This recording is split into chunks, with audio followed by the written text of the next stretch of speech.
Okay, good day sa lahat. Kaya doon sa taas, bridge. At titingnan natin yung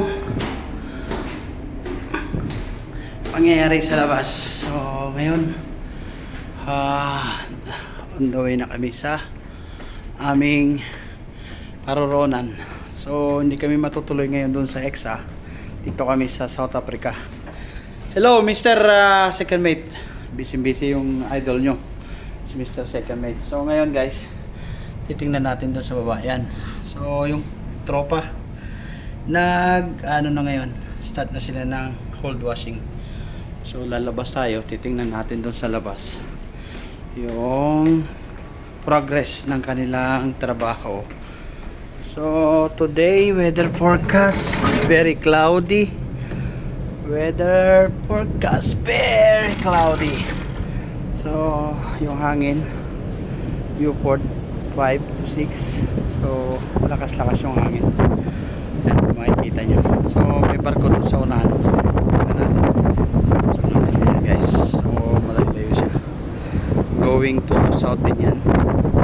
And now tingnan natin yung trabaho nila.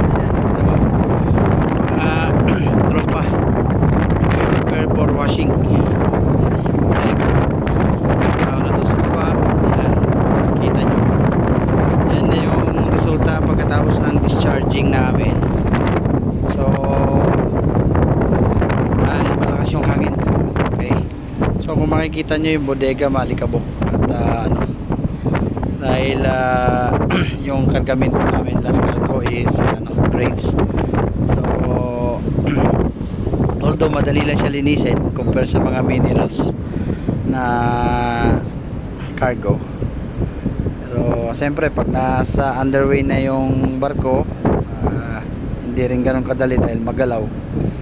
So yan kung makikita nyo, kaya lahat dapat is yun sa safety. Ayan guys, so ngayon nililipat nila yung David. Yan kasi yan yung isang pambira mga kargamento dun sa baba. So ayun, yung sa baba si Boston yun, may hawak na para sa bandeo. Yan, malakas yung pressure niya, pressurize siya. Makikita nyo guys, ganyan mag washing cargo hold, kailangan malakas yung pressure. Makikita nyo. Natin para maabot niya, kailangan malakas yung pressure dahil para maabot niya yung iba ng bodega para malinis. May maraming alikabok, maraming isa doon, meron din tumitira dito sa taas. Yan, makikita nyo guys. So ganyan ang sistema, hold cleanings. So during sa hold cleaning,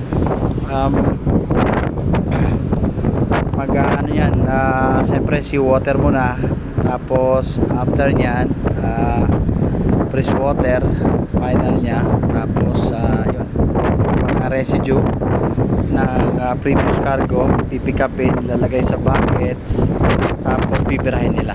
So kasi wala kaming crane, kaya gagamitin namin yung winch pagbira. Yung David ini-install nila ngayon. Yan yung David. So doon sa mga baguhan na hindi pa nakasampa, yan, ganyan ang sistema ha. Paano maglinis ng malaking bodega, cold cleaning guys. Makikita nyo likabok at siyempre yung pressure nung na yan, seawater na yan sa 5 to 6 bars kailangan kasi malakas. Tapos may backup pa na aeron deck para more mas malakas yung impact o tapon ng tubig doon sa ibabaw. So makikita nyo. So ganyan ang hold cleaning sa bodega. Probably natapos na namin yung 1, 2, 3, 5, 6 tira sa yung 4 na cargo hold. And kasi yung number 4 pag ocean passage ginagawang palas yan, so para dagdag sa bigat ng barko. Kasi dito sa mga ocean passage laki yung alon, at the same time any moment yung weather, so kailangan para sa safety ng barko at siyempre ng barko. Ganyan guys. So ayan, makikita nyo malakas lang yung hangin, pero pagtsagaan nyo na lang yung video na to. Importante makita nyo yung yung ginagawa ng mga tropa.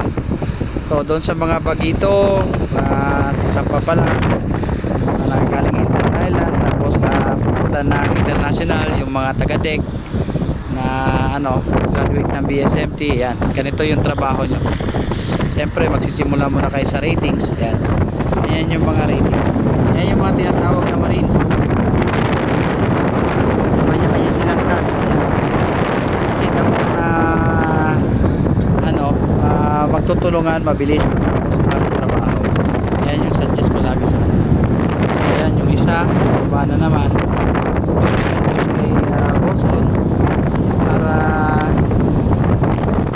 paglipat ng mga host. Guys, ganyan. Isa naman, bababa na tinatawag na bababa ng buckets. Yan, yung parang hinati namin na drop. Susum natin. Yan guys. Area.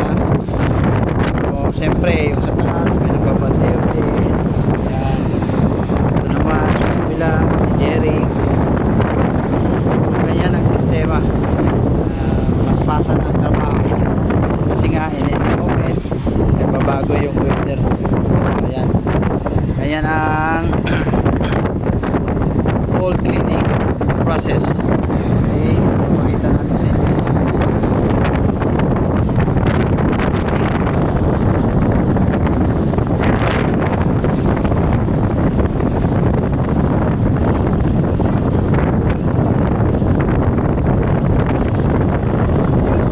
Sa kabilang side dahil mahangin dito yung impact ng nasa punta sa atin. So yan, lilipat tayo doon sa kabila na para makita nyo. Okay, so yan, lilipat tayo dito banda guys, para the more makita nyo.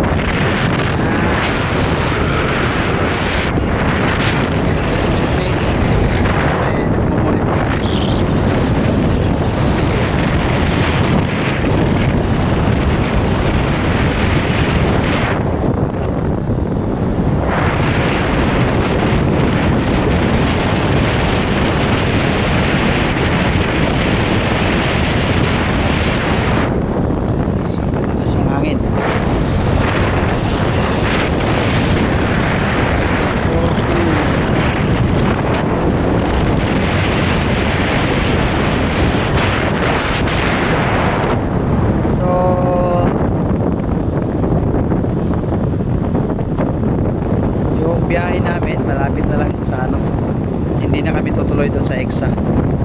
Dito na kami ng South Africa na lang, lulodi kami ng minerals. So during that day inspection, hindi naman masyado siguro yung strict dahil minerals nga siya. At the same time galing naman siya ng grains yung previous cargo namin, pero yun pa rin every time na washing preparation for next cargo, kailangan grain standard pa rin yung lahat ng cargo, iwas sa mga survey, cargo inspection. Ayan guys, dami yan tawag na beaches. So habang nagpa-washing pinapapang so ganyan ang sistema dito, cold cleaning washing process. nagustuhan niyo yung video na to namin. At maraming pong salamat. Sana tuloy kami sa guys. So shout out doon sa mga hindi pa nakakasakay at sa darating din na araw makakasakay na rin kayo. God bless.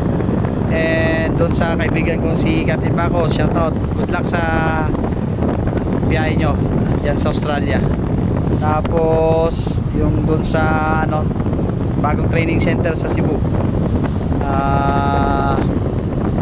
And doon sa family na TCMC family namin at sa mga family pa namin ng mga crew ko.